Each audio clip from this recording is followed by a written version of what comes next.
Who needs Queen Sugar? We got King Sugar in our wounds himself, closing out our first season, playwright Donja R. Love. Hey, yo. What? Thank you, Donja, for Welcome. coming on the show. Thank you all for having me. Thank you. Come through. So we're so excited to see your new show, Sugar in Our Wounds, at NBC. Yes. Wow. So that comes up late June. Previews start June 5th. We open June 19th, and we go into July. So tell us a little bit about that. So Sugar in Our Wounds is a play that is set during the Civil War, and we follow a makeshift family, and within that family, two young male slaves end up finding each other and falling in love by a tall, mystical tree. So that's sugar. It's love and magic and all of the essential things. Wow. So yeah. How long have you been working on this play? I started writing Sugar in 2016. Okay. January 2016, and it started. So prior to that, backtracking, I want to say about maybe 7 or 8 years ago, I remember reading Terrell Alvin McCraney's Marcus or the Secret of Sweet, and it was a passage where Shantayu, one of the characters, was probing the main character Marcus, trying to find out and figure out his sexuality. And one of the things she said was remembering and learning about what the masters were doing at plantation to male slaves that were intimate with each other. And it was like my mind was blown, because I never imagined me or anyone like me existing during that time. It was always as if we just popped onto the scene in like the 50s or the 60s. Right. And so after my mind being blown, I just became extremely upset. And when I become upset, I write. But I didn't initially start to write the play. I want to say, like I said, for about maybe 7 years, the play was just writing itself in my head.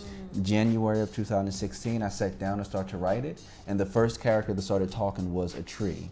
I had no clue what this tree was doing, what this tree was going to say. I was like, by the end of the play, the tree probably won't even be in it anymore. Future drafts, it'll be no tree. But the tree actually served as a vital character. And so if it's 5 characters, the tree is the 6th character in the play.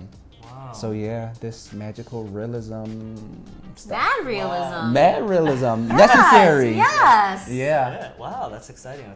Yeah, I mean, I'm super excited. I love your work. Oh man. Yeah, we got. Come through. They got Take it back, history. Robin. They got Circle.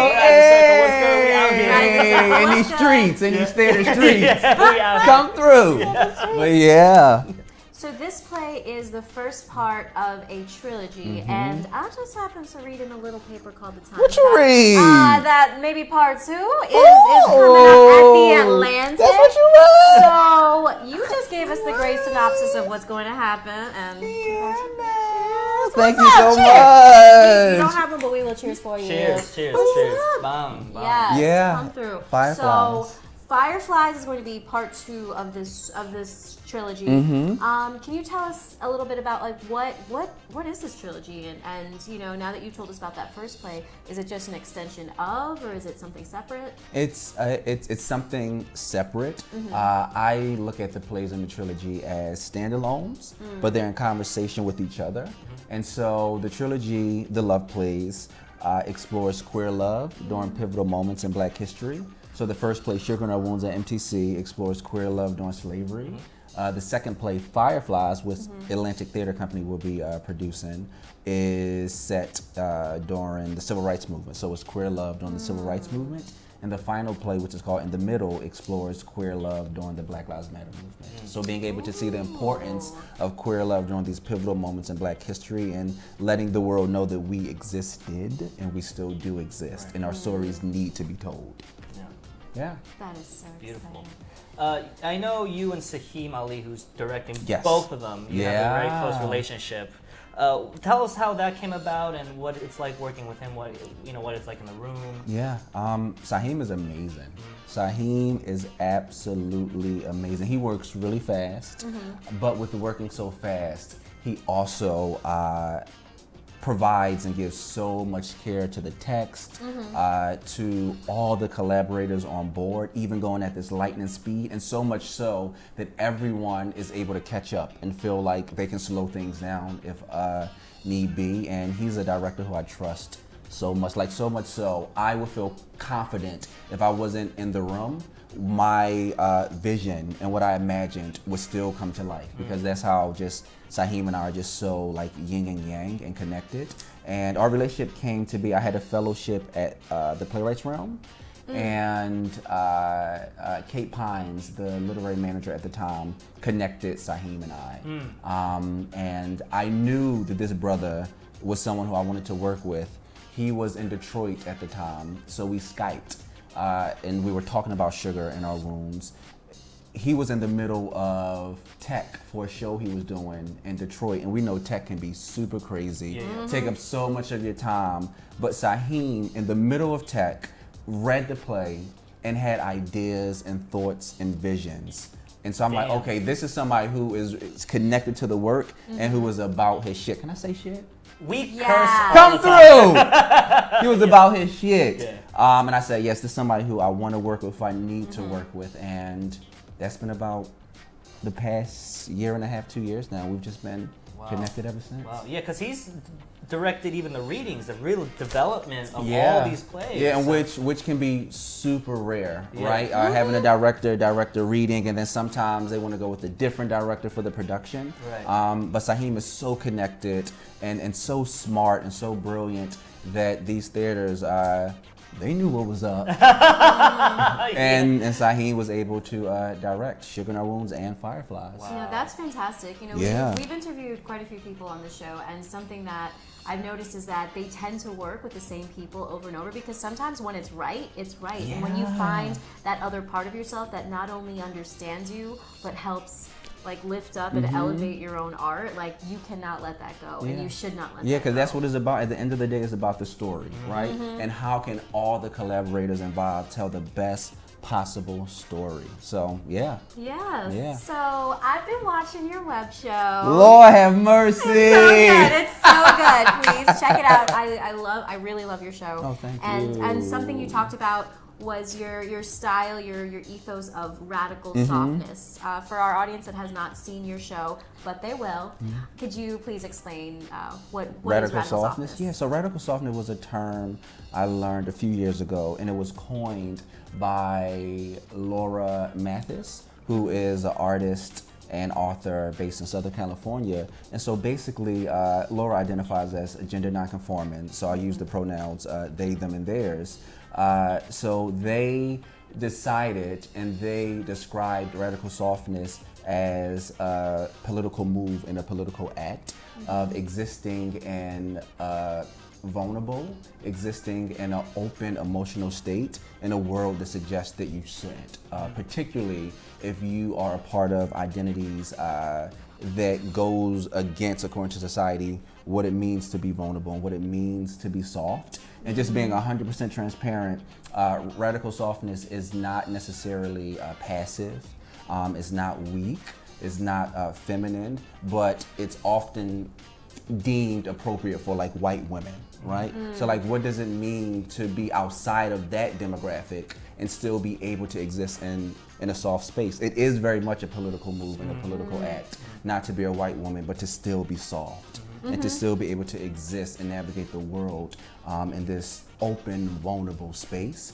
And that was just something I resonated to and just connected with. And for me, it goes against this idea of toxic masculinity, right? And so you have toxic masculinity, which is dangerous and violent. You have radical softness, which is beautiful and necessary and always evolving and growing. So. I'm soft as fuck. Come through, or at least I try to be. Yes. Yeah, I definitely see that in your work as well. Like how that translates. All your characters are very, I guess, soft to put it. You know, how you would put it. Yeah, it really sort of tries to knock down these ideas of toxic masculinity, or if not that, especially Fireflies comes to mind.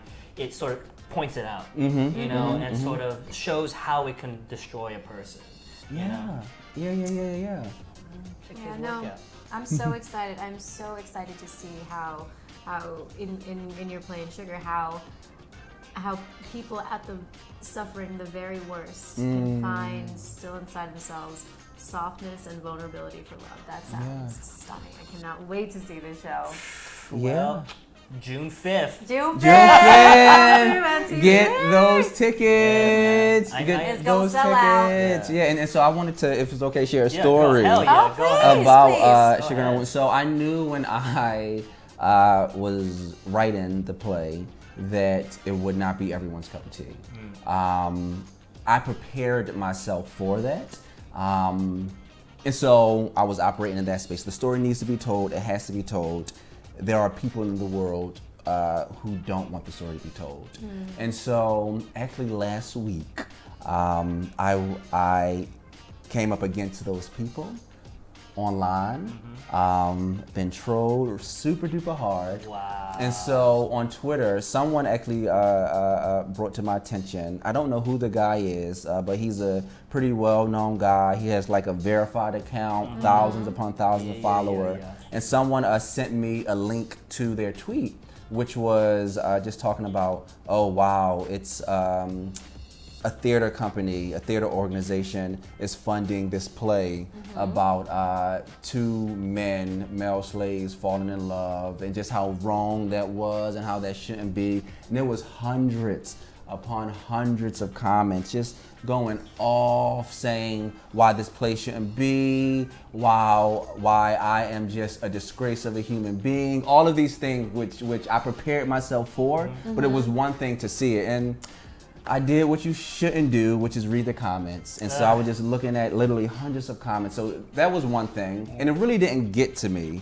But then I want to say a few days later, people started to slide in my DMs, calling me everything but my God-given name because of this play. And so that started to be like, this is a little too much. And then I noticed the next day, people found me on Facebook and they would take snapshots of my profile and of like different posts and like put it online saying this is the Degenerates page. And so I was like, oh, exactly. And so it started to affect me, but I had to remind myself that the reason why this is happening is because it's truth in the words. And people cannot always handle the truth. And this means the story needs to be told. It has to be told to honor these ancestors. And then also, I was like, how can I clap back? Like, what can I say to these people? And I realized it's nothing to be said because the play is the clap back. That's all I have to do is present the work, clap on back. But yeah. Woo! I know. The internet. The internet. Yeah, The internet. It is a double-edged sword. It could be beautiful and it could also be fucking filthy. Because there are also a lot of affirming comments that I get about the play and that like people are sending my way, and that's why it's just like you said, double-edged sword. Because naturally, like this is my first off-Broadway production, so I'm excited. I want to like read the comments, so I'll see that nonsense, but then I'll also see comments saying thank you so much for telling this story. I'm so excited and I'm so grateful that my story, our story is being told. So yeah. Damn. No, I think it's sometimes I try not to be naive about these things, but sometimes it's really hard when you figure out that telling the truth is a political statement. Because it's not like, oh, you know what would make really good fan fiction? Like, oh no, I am reading in this nonfiction book about, oh, this is something that happened, and this is what happened as a result of people finding out about it. So it's not even that these are like necessarily of your own creation, but it's you are telling a story that has not been told, and you are getting hate for existing. Yeah. That cannot. Yeah, because literally that's what it is. Like knowing that people, queer people, existed throughout history, and people just can't take sometimes. But you're gonna have to at the end of the day. Yeah, if you don't like it, don't do it. Yeah. But that's it. Like, It's also, if you're so upset about it, go make your own art. Go make your, Yeah, go make your own go art. do- Let's what are see. you doing? Let's see your own art. let's see fucker. your play. Let's Yeah, see I how know, quickly really. you get off Broadway. Really? The play is the clapback. I Yeah. love that. The Let's see play your is the fucking play. clapback. Yeah, so Weak-ass that's all I can worms. do. Weak ass worms. Come through. All right. Yes. Moving on. So, I know you've dipped into a lot of other artistic ventures. As Maria said, you have like a web series that you did. You also have a podcast. Modern Day Black Gang.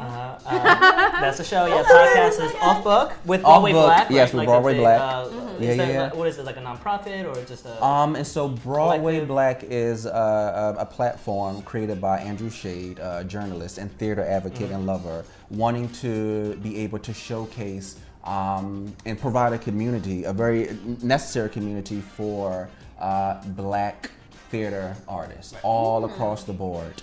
And he ventured off to having this podcast, Off Book, which is once a week, me, Drew Shade, and Amber Amon, an actress, and just we talk about different things that happen in the theater community throughout the week. Yeah. But you guys are all personalities, so Lord have mercy, they are.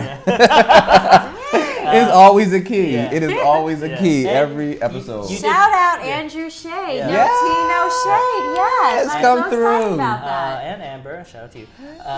And you did poetry, right? In the past, that's how you got into playwriting. Yeah. So I know what are your future ambitions? I feel like I know you got them. Yeah, I honestly I try to just stay in the moment and focus on right here, right now, because this is a very beautiful moment, and I'm so appreciative for it. And with that, yes, I do have thoughts and ideas and vision for like the future, Donja. I definitely would love to venture off into screen.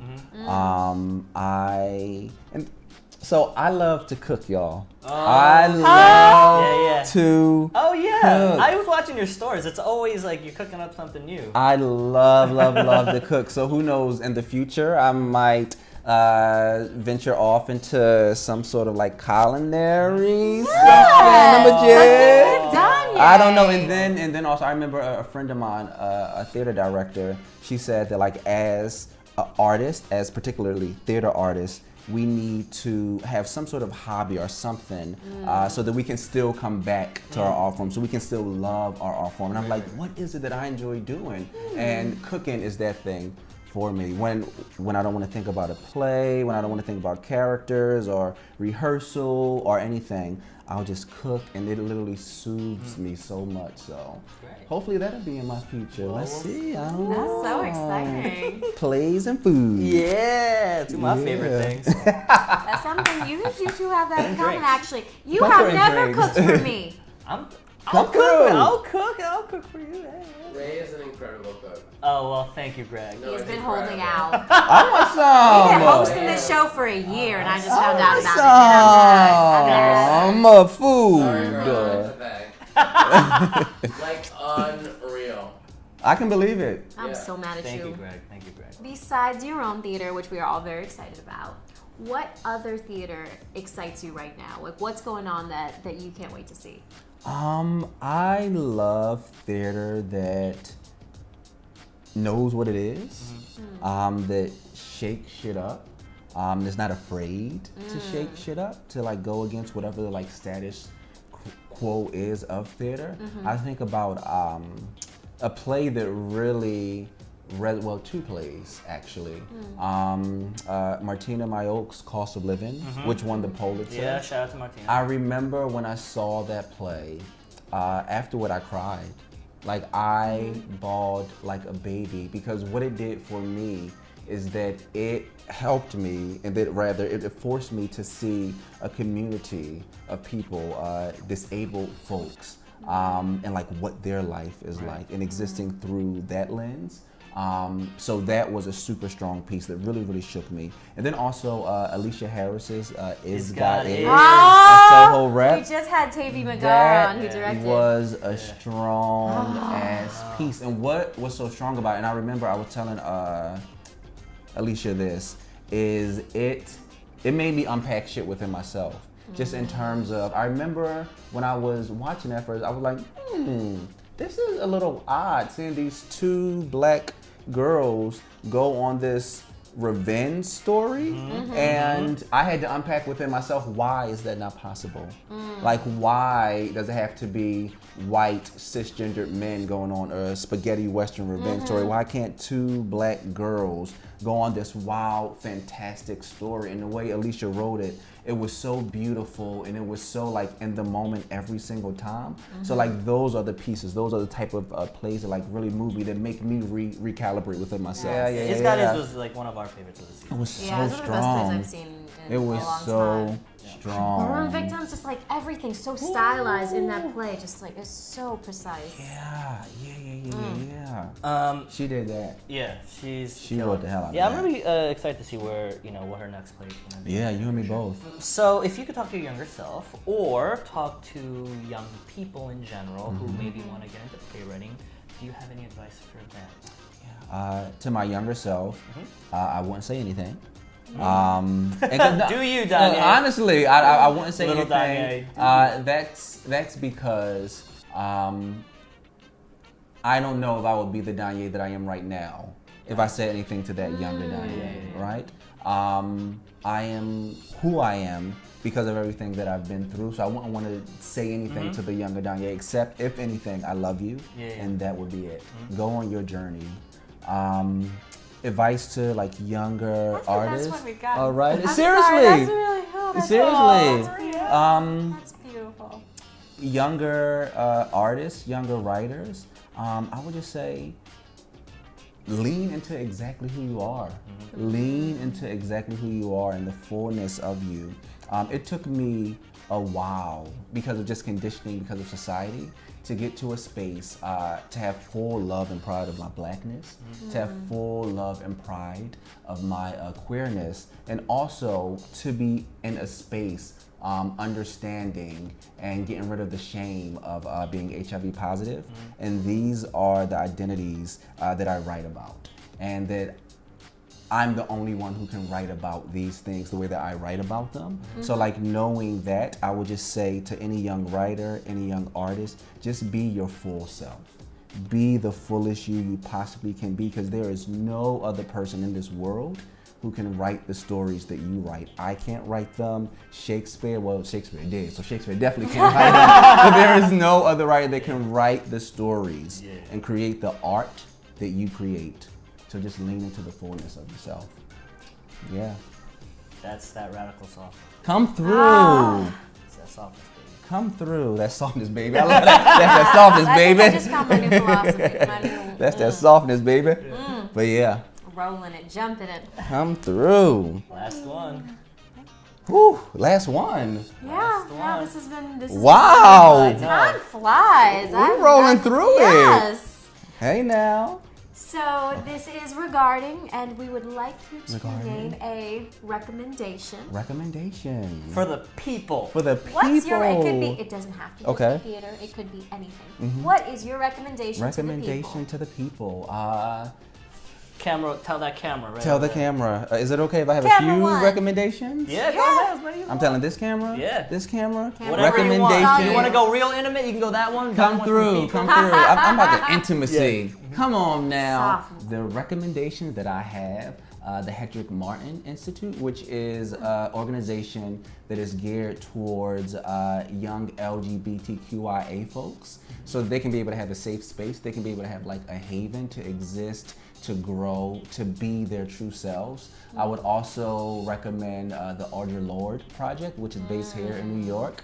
It's an organization that is geared towards lesbian, gay, bisexual, two-spirited, transgendered folks to be able to have, again, community, to be able to exist with like-minded folk. And I will also recommend the Harriet Apothecary organization, which is just a village of dope black cisgendered women, queer and trans folks, healers, like just ancestors, to be able to provide healing for the community, for themselves. So Those are my recommendations. Aw. Those are my recommendations. Look at that. Check him out. Yeah. Look at that. Get that healing. Thank you. Come on. Oh, Well, Donja, it was a pleasure. Oh, the pleasure was all This- mine, y'all. Thank y'all. we could not have asked for a Thank better y'all. person, a better human being, a better playwright to close out this season. Thank you so much for coming on. Come on, season